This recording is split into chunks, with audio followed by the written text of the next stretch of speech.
Olá, o nosso artigo tem por título A influência do ambiente no usuário, aplicação para um centro de tratamento de transtornos do humor. O artigo foi escrito por mim, Tainá Rosal, Ana Cristina Claudino e Ana Virgínia Alvarenga Andrade.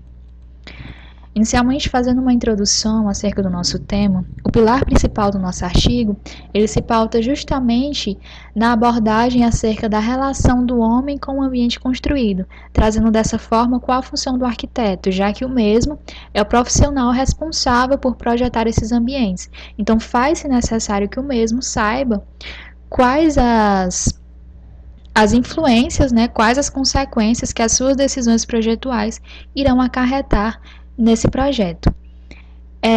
Disso surge o seguinte conceito, denominado psicologia ambiental, onde a psicologia ambiental ela é determinada como a ciência que justamente estuda a relação homem e ambiente construído. E, já que já temos esse conceito, posteriormente aplicar esse conceito para o nosso centro de tratamento de transtornos de humor. Então, o que vem ser esses conceitos, esses transtornos? Segundo Quaglia, os transtornos eles são definidos como desequilíbrios da ordem mental. Dentre eles estão os classificados como transtornos de humor, que são caracterizados como alterações do humor ou do afeto, dos quais os mais comuns são a depressão, a ansiedade e o transtorno bipolar, que são, digamos, os transtornos mais conhecidos, os que atingem boa parte da população, e principalmente a depressão, que hoje ela é considerada pela Organização Mundial da Saúde como o mal do século. Então, os objetivos do nosso artigo, primeiramente, compreender o processo cognitivo do homem e como que o homem percebe o local em que ele está inserido e como que essa imagem ela é criada. Analisar qual que é a influência do espaço sobre o comportamento humano e como isso pode ser usado no auxílio do tratamento de transtornos do humor. E, por fim, buscar quais são esses elementos da arquitetura que podem humanizá-lo de forma a influenciar positivamente o usuário. A nossa metodologia foi uma revisão bibliográfica de todas as pesquisas acerca desse tema, bem como aplicações práticas através de estudo de caso, onde foi utilizada a arquitetura como meio auxiliador na cura dos pacientes. Então, inicialmente, o que vem a ser essa percepção e cognição? A percepção e a cognição, elas são conceitos que muitas das vezes se confundem, porque é uma seguida da outra. No entanto, em uma hierarquia de acontecimentos, primeiramente acontece a percepção, onde essa percepção ela é o primeiro impacto, ela é o primeiro contato que o usuário ele tem no momento em que ele chega em determinado ambiente. Sobre a percepção, existem três vertentes. A primeira, ela diz que a nossa percepção ela é dada pelos nossos 5 sentidos, onde além desses sentidos também podem ser aliados a personalidade e a memória. Além disso, existe uma outra vertente que diz que a visão é que na realidade corresponde a 75% da nossa percepção, 20% equivale à audição e 5% aos demais sentidos.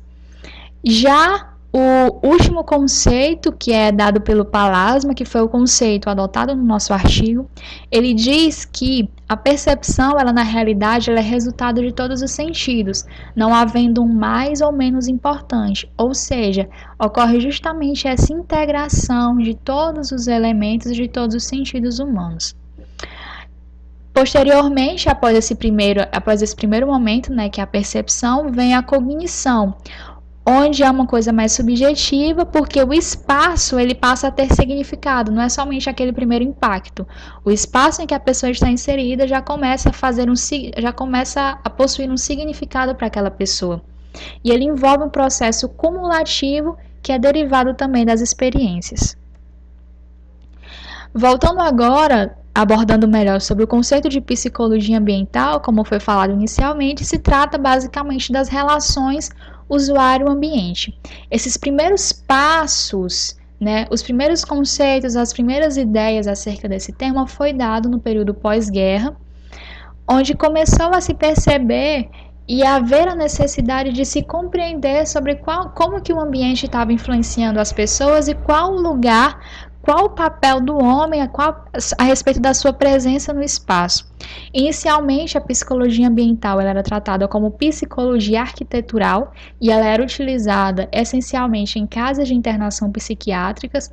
Hoje, a psicologia ambiental ela já engloba uma gama muito grande de atendimentos, não somente em questões psiquiátricas, mas ela já pode ser aplicada em vários outros locais, justamente por conta da sua interdisciplinaridade. A base, as disciplinas fundamentais da psicologia ambiental é a psicologia e a arquitetura, mas além disso vem também a sociologia, vem a geografia, vem o paisagismo, vem a educação, e é justamente essa interdisciplinaridade que faz com que ela seja tão complexa e possa agregar várias áreas.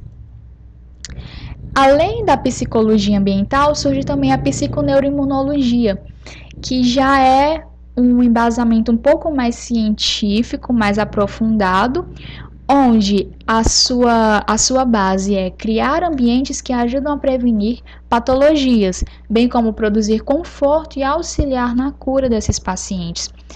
E ela se baseia principalmente a respeito de buscar estímulos sensoriais, como nós vimos lá no início, né? O conceito do palasma a respeito da percepção, onde você agrega todos os sentidos. Então, esses sentidos, eles necessitam ser estimulados, porque um ambiente monótono, ele gera estresse, e o estresse é um dos agravantes para que os pacientes, principalmente, possam postergar um pouco mais essa cura.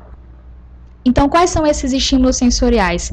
Primordialmente, a luz, a cor, o som, o aroma, a forma e a textura, que mais à frente nós iremos trazer como que a arquitetura pode pegar esses conceitos e trazer para a prática. Além disso, existe também o conceito de humanização, que nada mais é de que utilizar a arquitetura para que aquele ambiente ele se torne um local convidativo ao usuário, onde o mesmo se sinta bem. Já que estamos falando aqui de um centro para tratamento de pessoas do humor, é necessário que esse ambiente ele acolha essa pessoa, porque muitas das vezes, por exemplo, uma pessoa que está com depressão, ela chega debilitada, ela chega sensibilizada, então encontrar um ambiente rígido, um ambiente que não a estimule sensorialmente, isso vai produzir nela um sentimento pior do que a situação que ela já se encontra. Então, a humanização, ela vem justamente trazer o indivíduo como foco do trabalho. E a respeito dessa rigidez, né, como a gente sabe que por normas, por exemplo, um hospital, para ele ser construído, requer uma série de normas construtivas de acordo com a vigilância sanitária. Então, isso acaba fazendo com que o hospital, por exemplo, tenha uma arquitetura mais rígida. Já quando é um hospital humanizado, existe sim essa preocupação com a vigilância sanitária, com a higiene. Mas, no entanto, isso não é empecilho para que seja produzida uma arquitetura mais humana, aproximando o homem do seu espaço. Os nossos teóricos, principalmente Palasma, onde no seu livro Os Olhos da Pele, a Arquitetura e os Sentidos, onde ele diz uma frase muito interessante, que os estímulos ambientais eles são inconscientes, no entanto, eles acabam gerando uma resposta comportamental. Então, elementos como, por exemplo, pé direito muito baixo, acaba gerando uma sensação de sufocamento, dentre outros elementos. Então, um projeto arquitetônico ele tem o poder de iniciador, direcionador e organizador do comportamento e atividade do ser. E ele propõe uma arquitetura que intensifique a vida, ou seja, uma arquitetura viva, uma arquitetura integrada, uma arquitetura onde a pessoa se sinta bem onde ela está.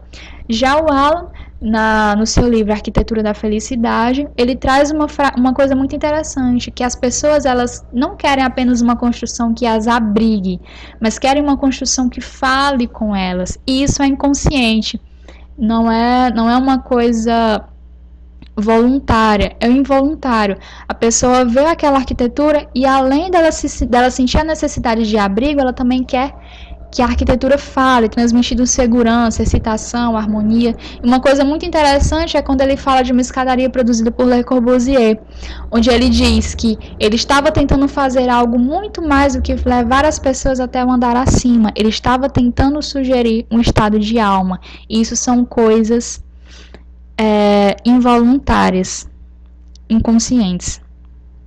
Então, quais são essas soluções arquitetônicas? Primeiramente, a base, integrar ambientes. E essa integração ela envolve principalmente juntar ambiente interior e ambiente exterior, havendo essa ligação ambiente construído, natureza. De acordo com o dicionário, integrar significa incorporar um elemento a um conjunto, ou seja, unir em um mesmo lugar homem, natureza e espaço edificado. Trazendo aqueles conceitos trazidos anteriormente, a luz, prioritariamente grandes janelas, iluminação zenital, o uso do vidro. Então, dessa forma, né, é aconselhado que as construções elas sejam primordialmente horizontais para que possa haver uma melhor integração, principalmente interior e exterior. A cor, o espectro visível da cor.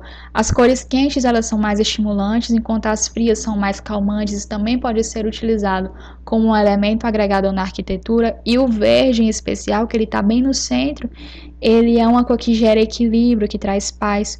O som. O Palasma diz uma frase muito interessante, onde ele diz que a experiência auditiva mais fundamental criada pela arquitetura é a tranquilidade. E em um ambiente desse que nós estamos propondo a tranquilidade, ela é primordial, tanto pela questão de se produzir o bem-estar no paciente, quanto na questão de que deve haver um controle acústico, porque é necessário que nessas consultas com psicólogos haja total sigilo.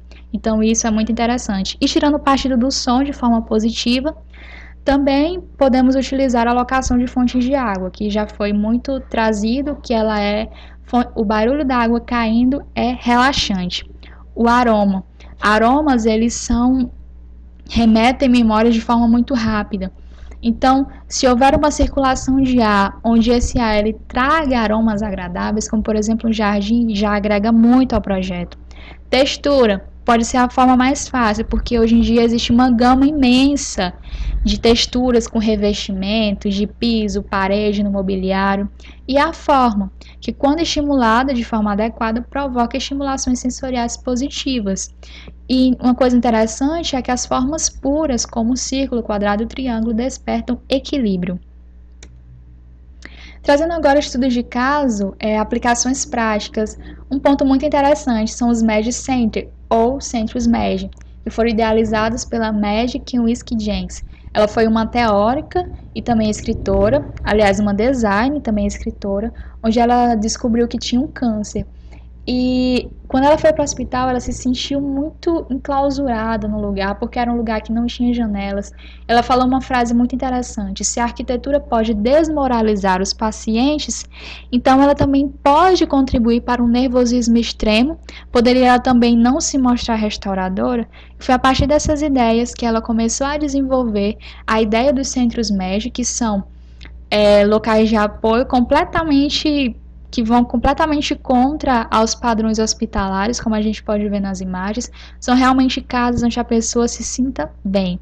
E hoje existem cerca de 17 centros médicos espalhados em todo o mundo.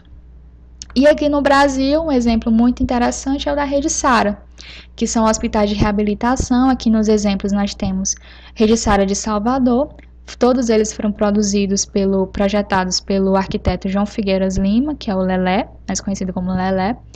E ele também traz essa mesma ideia dos centros médicos, né, que é essa integração interior-exterior e utilizar a humanização para que o paciente possa se sentir melhor. Concluindo, como nós vimos, essas decisões projetuais, elas acarretam impactos involuntários no usuário. E já que estamos falando de um centro para tratamento de transtornos do humor, é consideravelmente viável que esses mecanismos sensoriais eles sejam buscados, para que todos os sentidos sejam de forma a se conectar, se sentindo pertencente ao ambiente em que se encontra. Dessa forma, é essencial, é primordial que os arquitetos eles busquem esse desenvolvimento, essa aplicação nesse estudo, nessa área nova da arquitetura, para que a arquitetura ela não seja apenas vista. Como nós vimos, o Palasma ele diz que a arquitetura tem que ser completamente integrada, não se trata apenas de visão, mas uma arquitetura realmente sentida, resultando uma arquitetura que fala, atraindo o seu usuário e o convida para ficar. Obrigada pela atenção, esse foi o nosso trabalho.